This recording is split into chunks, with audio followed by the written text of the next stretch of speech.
Yep, that's right, fellas. There's more room in the back. More. Once the world freezes, I'll be the only one with any toilet paper in all of Houston County. Then I'll make my millions.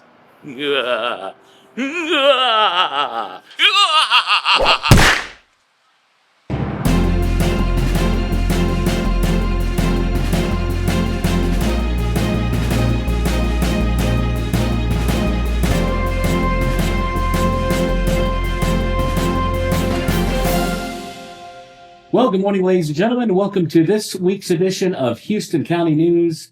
I'm Messenger Reporter Greg Ritchie. It's so nice to have you along with us. And joining us as always this week, let's say good morning to Miss Kendall Hicks. Actually, no. Kendall is in Idaho this week. I think she's up there visiting her sister in college. So, Kendall, I know you never miss an episode. I actually think she only watches the ones that she's in. But if she is watching, God bless you. Travel home safe, and we'll see you next week on this edition of the show, ladies and gentlemen. We got Peyton Pierce coming up with some of our local sports. Also, last week we talked to Dr. John Garner, and we showed a bit of the Kenny Rogers special, which was just fascinating. I've got a treat for you from a special bunch who's got some archival footage. Stay tuned. You're going to want to see this. This is going to be really cool. And our special guest this week, Crockett Police Chief Clayton Smith, and we're going to talk a little bit about crime in our area, what the department wants, what the department needs, and of course the big youth fair coming up here towards, let's see, what is that, the end of March, early March? Well, we're going to ask them to find out. So stick around, thanks for joining us, and we'll be back right after this. At Darling Ingredients, we're more than a company. We're a driving force in transforming materials that others often view as waste into valuable products that feed animals, fertilize crops to fuel trucks and planes, and nourish people across the globe. From sustainable solutions that reduce food waste to innovative materials that shape industries, our work makes a meaningful impact in supporting daily life and demonstrates that sustainability and profitability can go hand in hand. From right here in Houston County to more than 15 countries around the world, Darling Ingredients, exactly as nature intended. Well, folks, as promised, I want to show you something kind of cool. The Texas Archive for the Moving Image has released, they released hundreds of videos of different festivals around the state. And they had one from a little thing called the Fiddlers Festival in Crockett from 1968. Have a look at this. Young ladies in miniskirts were a bit out of fashion this past weekend up in the piney woods town of Crockett. All eyes were on the pavilion platform where the annual World Championship Fiddlers Festival was being held. It started at 8:30 that morning and was free to all comers, and they came.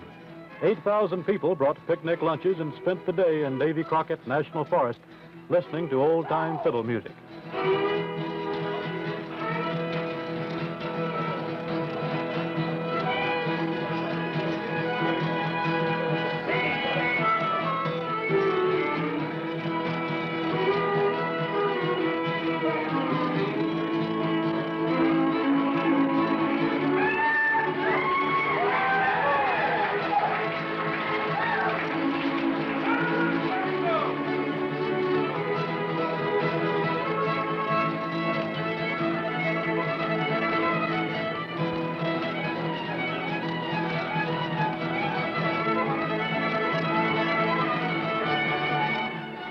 It was hot enough to drive away the spectators at most events, but the country music was even hotter and nobody left.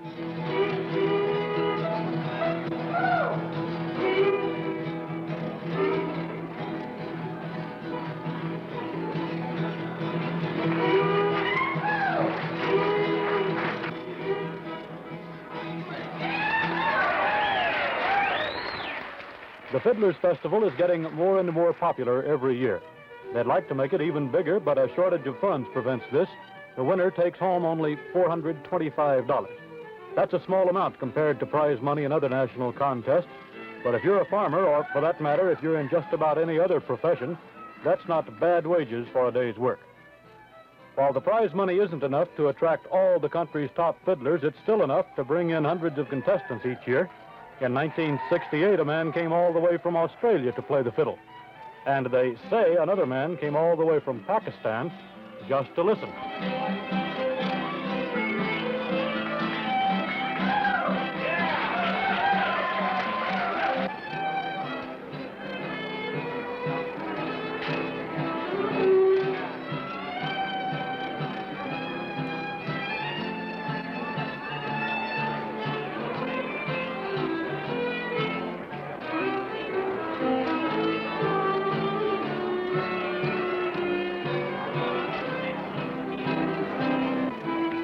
All of the competition is in categories determined by age.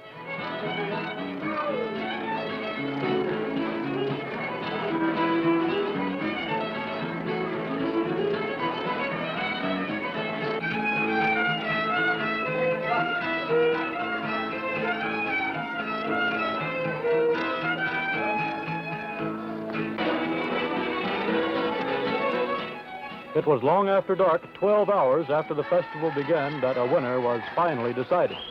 The world champion fiddler for the second straight year, E.J. Hopkins, a Houston police officer. The judges ruled that Hopkins, a police accident investigator, was the best fiddler in the field. And that's what it takes to be the world champion fiddler. I found another one that I think you're going to absolutely adore. This is from 1979. I think it was a report from KPRC TV2 down in Houston about a little thing we like to call the Peanut Festival.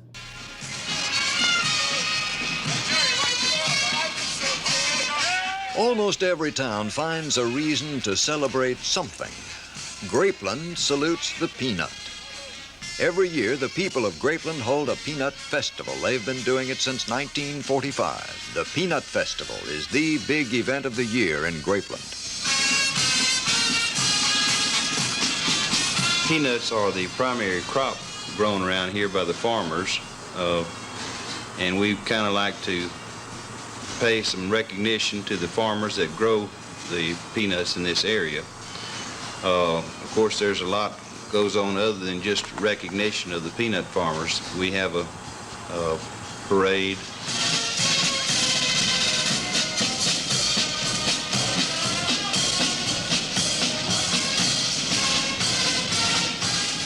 Daytime activities.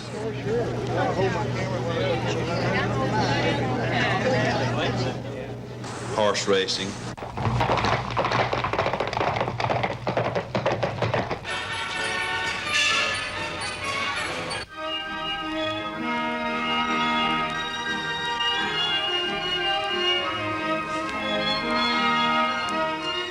All kinds of things that are interesting to people other than just people that are interested in peanut farmers. The Peanut Festival is held in October because that's when the peanuts are harvested. The actual processing of peanuts begins in the field when the farmer harvests the crop with the peanut combine. The combine itself separates the peanut from the peanut vine, takes out the sticks, leaves, other plants that might grow in the peanut field.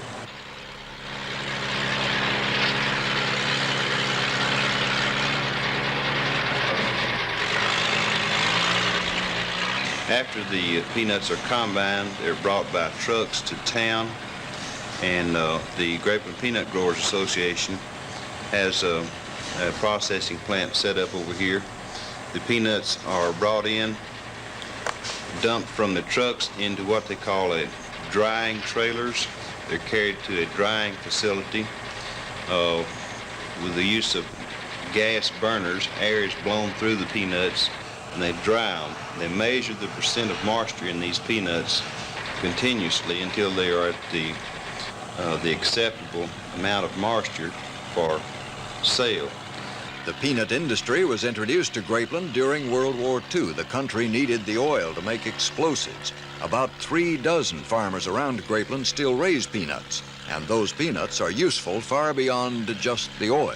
They're valuable as a food product. There's any number of uses that they make of the peanuts.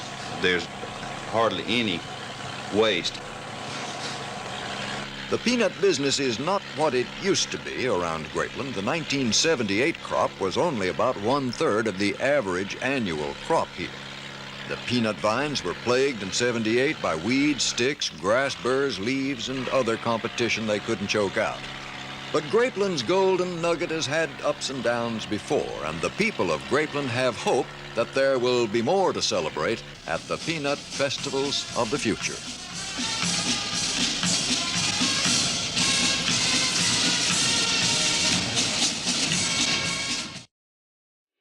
Love is in the air in Houston County, Texas. Join us for the 44th annual Love Lady Love Fest, a hometown tradition filled with fun for the whole family. From the Love Fest coronation to the parade, barbecue cook-off, baking contest, and fairy tale themed beauty pageant, there's something for everyone to enjoy. Come experience small town charm, big-hearted fun, and memories you'll treasure. Make plans to visit Lovelady, where Love Fest traditions live on. This event promotion proudly sponsored by Houston County Hotel Occupancy Tax Funds, helping showcase our communities and bring visitors together.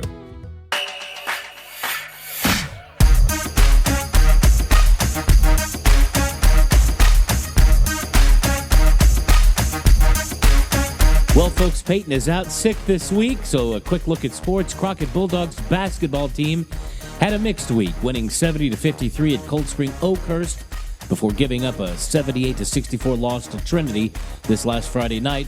Let's take a look now at some highlights from their Tuesday win.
Lady Bulldogs couldn't get past Cold Spring, losing 79-23. In soccer, the Bulldogs traveled to Palestine, losing 8-2, while the Lady Bulldogs took home a win, winning 1-0. Sandies now have won 4 games in a row, beating Groveton 57-18, then taking out Fairfield at home 71-67. The boys sit first in their district at 6 wins and 1 loss. Sandiet stumbled a bit last week, losing both of their games. Had a tough time on a road trip there. Tuesday, losing to Groveton in a nail-biter. Final score 37-36. Friday, going down to Frankston. Again, a close game, 44-39. Girls now at 16 wins and 5 losses on the season. Lovelady Lions recently won at Leon with a convincing 70-46 win. And the Lovelady girls taking a loss at an away game in Leon with the final buzzer and score 66-32. Kennard Tigers winning last week against Zavala, winning 66-39. Lady Tigers having a bit of an off night. They lost their game 66-26.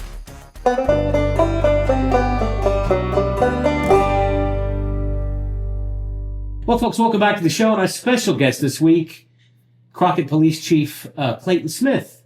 Chief, welcome to the show. Thank you, Greg. Happy to be here. Well, thanks for coming out this morning. So we've had you in the paper a little bit now and again, and there's actually a few kind of police things we want to talk about, but that's not the main reason you're here. That's correct. Which is why you've come in your civilian duds. I almost didn't recognize you this morning. A lot of people don't. I see people all the time when I'm out in civilian clothes, and they're looking at me, and they're like, I didn't recognize you out of uniform. So I think you missed your calling as being an undercover narc. could go on it. Too close to retirement now, so that's all in the past. Oh, that's a cop show waiting to happen. A week before retirement. Yeah. Well, I did want to ask you a few things about police business. Sure. We've talked before about budgeting, Mhm. and I know you were talking about the evidence room, which I'd like you to kind of go over that again, but just not best condition.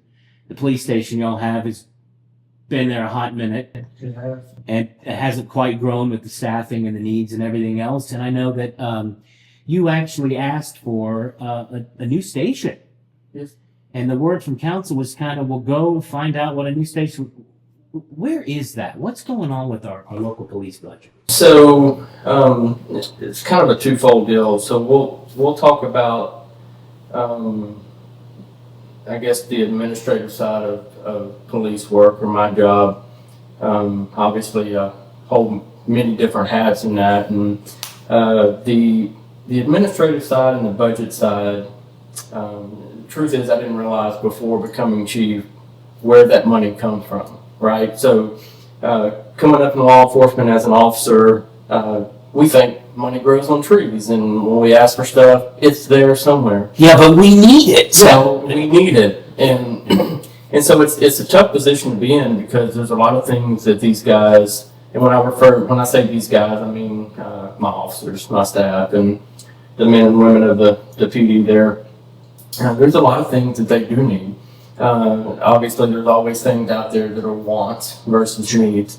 But there's a lot of stuff that makes the job easier, and it makes the job, our ability to do the job, much more thorough, and prepare good cases. So, getting into the administrative side, as the chief, you realized where that money actually comes from. And how taxes work, and our tax base, and how much our citizens have to put out towards that. How much it really affects them. So, one of the things we started very early was applying for grants. There's always grants out there. There's not always grants for everything, Right. but some of the equipment that we get that we utilize now, we've been blessed to receive grant funds for. It's kind of lighten the burden on the city and the taxpayer, so to speak. One of the big things that I've talked to them about before this last budget year was a new station. As the city continues to grow, and it's going to grow, we have to look at being able to adequately protect our citizens in our city, which includes adding additional officers.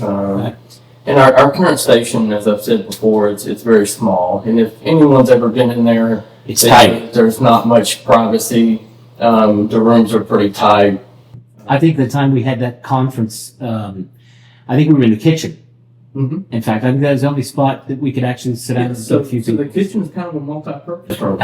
We use it as an interview room and as a room to meet with people and talk to them. And that's not always the most professional look, but it gets the job done, right? But there's a lot of other things that go into that. It's not just about having a bigger office or a nice, flashy, new, pretty building that everyone can brag about. There's a lot of requirements from the state that we have to abide by that we don't have the option to say, no, we're not going to do that. Right. Because they just don't take that as an answer. Well, I think you mentioned even the evidence room sort of has a weird smell, which we hope aren't narcotics seeping through to the. So it's yeah. So to be clear, the evidence room is obviously secure.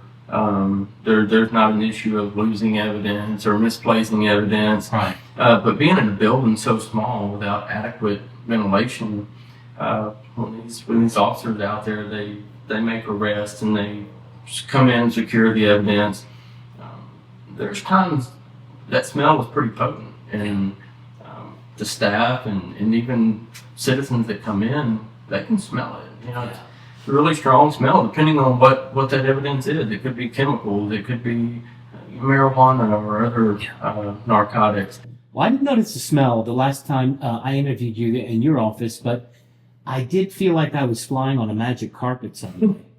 And I saw roses flying. Yeah, sometimes those smells get pretty strong in there, but I don't know if it's a good thing or a bad thing, but a lot of us there have become so used to it, we don't even notice it anymore.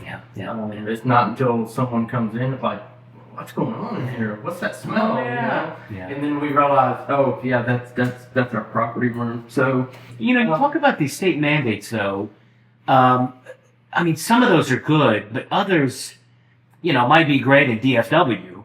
Yeah. But when you put that across, 254 counties, not everybody's tax base and budget's the same.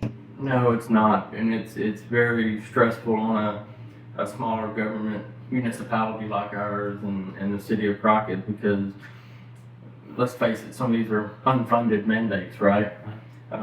Where the state says, you've got to do this.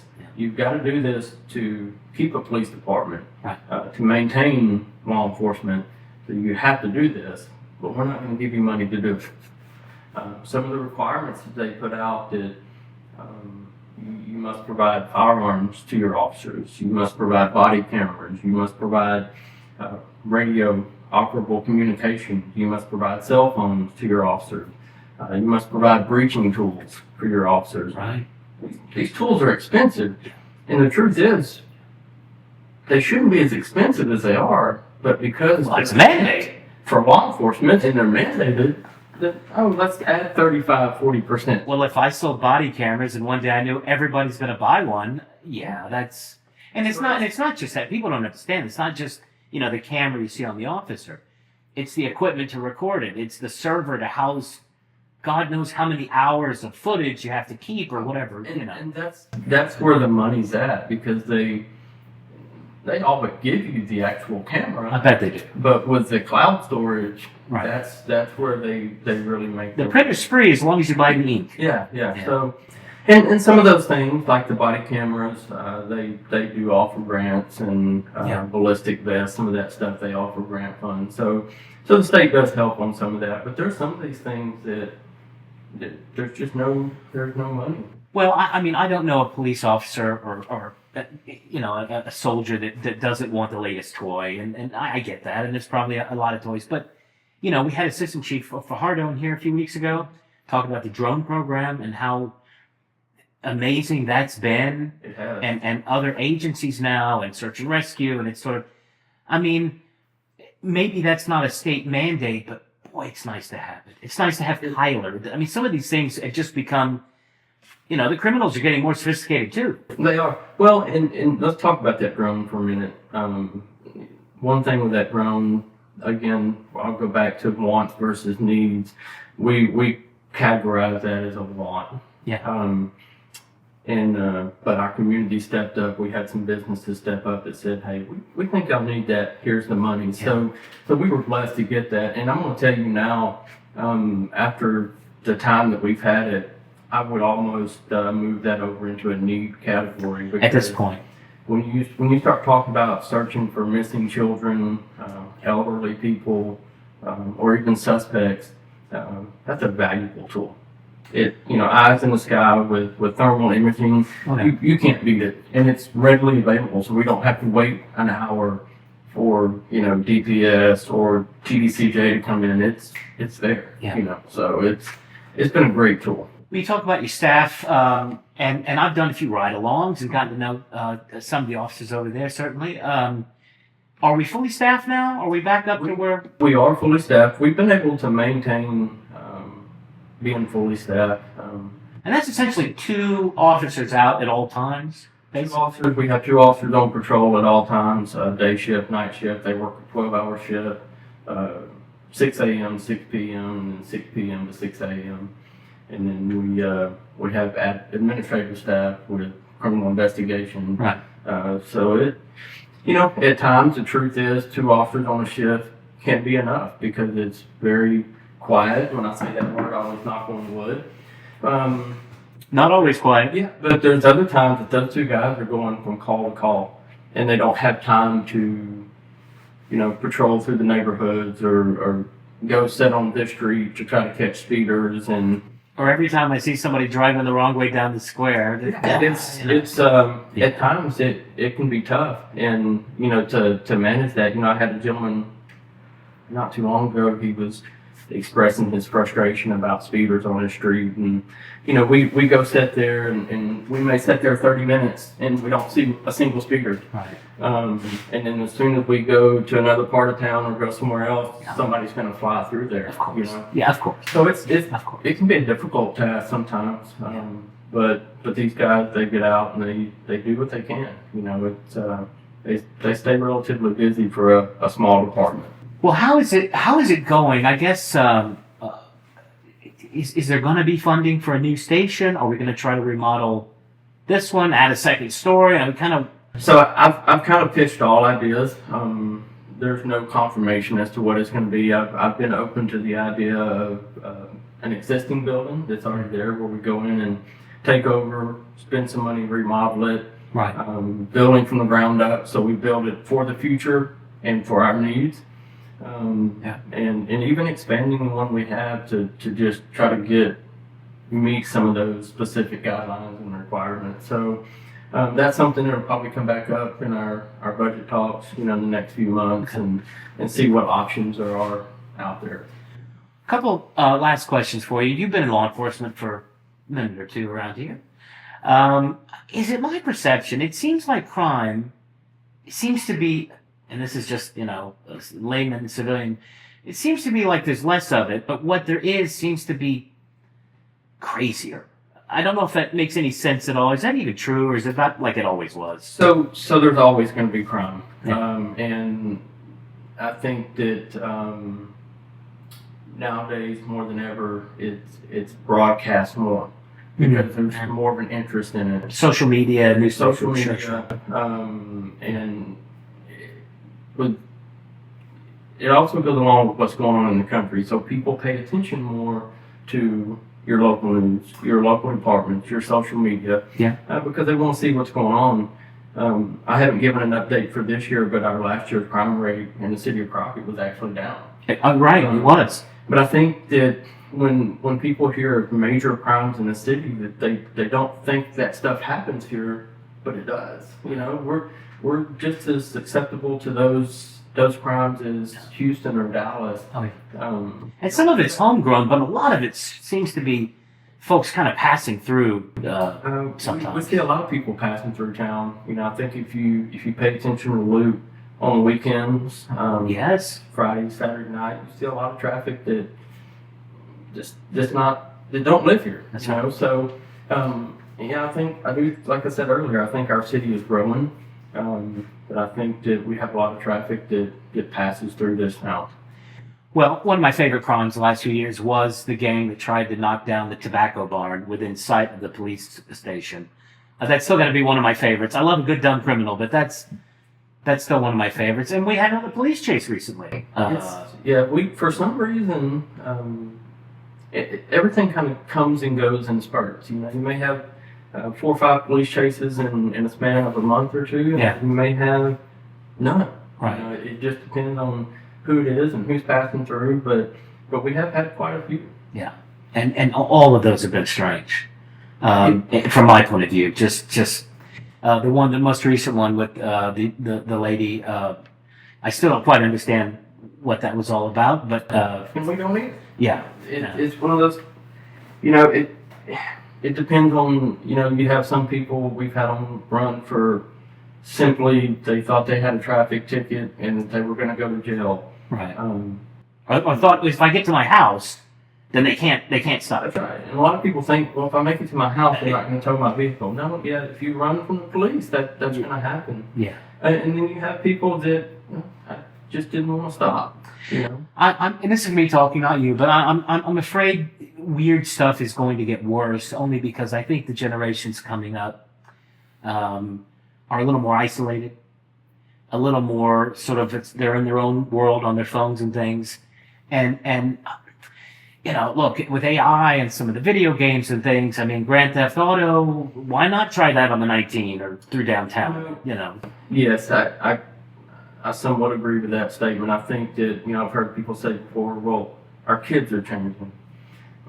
I don't necessarily agree with the fact that our kids are changing. I think our parenting and our parents are changing.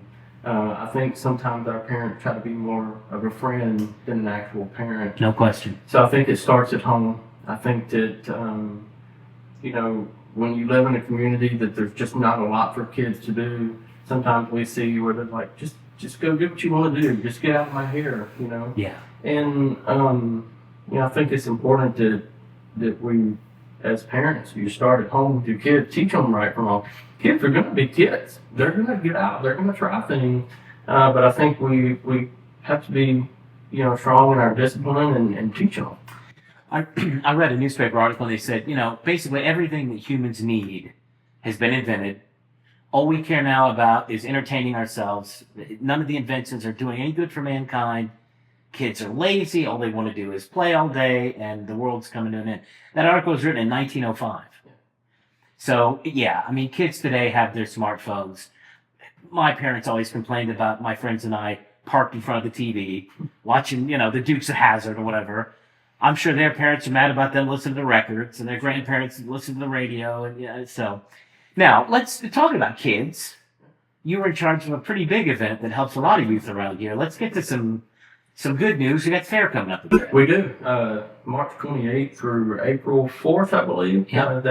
Through that next Saturday, our county fair. We had this year over 400 exhibitors sign up, which is up from years past. And we like to see that. You know, that's the whole purpose of that organization, is to get these kids involved in something that's going to teach them life lessons, teach them responsibility, and we seem to have a lot of participation. Well, of course, I always loved the animal part of it, but a couple of years ago they asked me to judge the photography. Mm-hmm. I was shocked. And I mean, you know, kids in elementary school even. Yeah.